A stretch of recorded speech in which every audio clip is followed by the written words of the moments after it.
Welcome back to Catalyst University.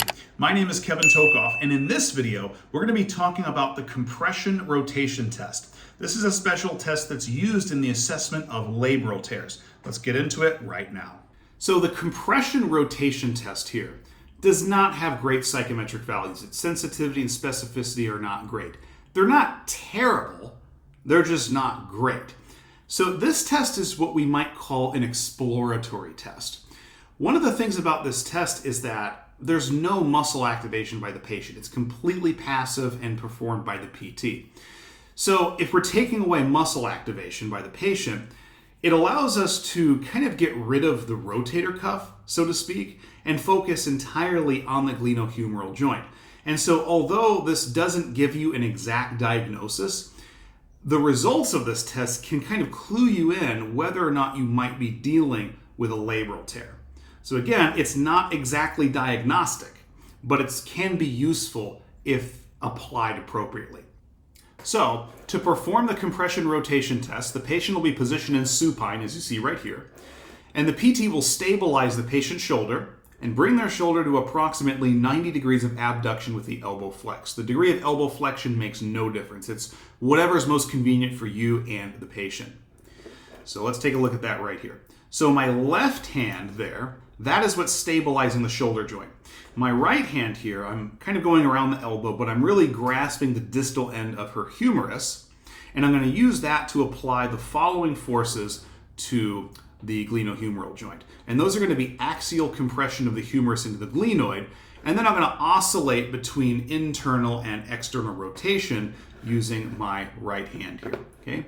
So once I have the patient's shoulder stabilized, I'm going to compress in and then go through internal and external rotation like this.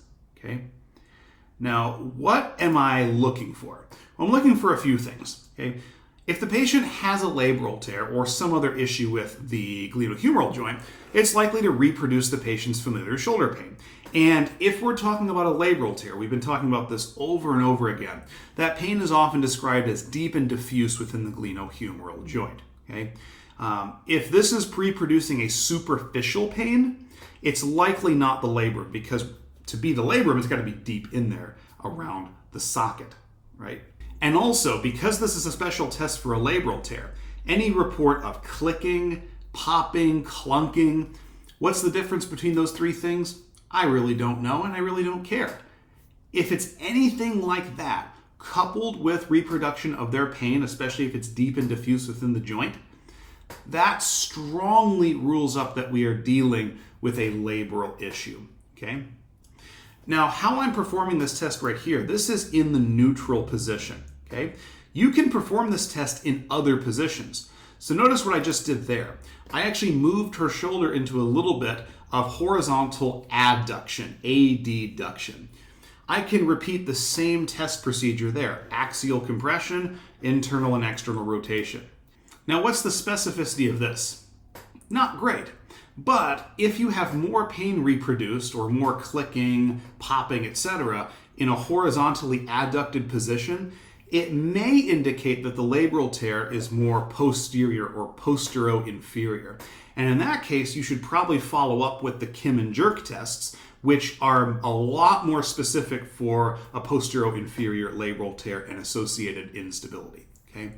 So that's one position you can do this in. I can also move her shoulder down into a horizontally abducted position.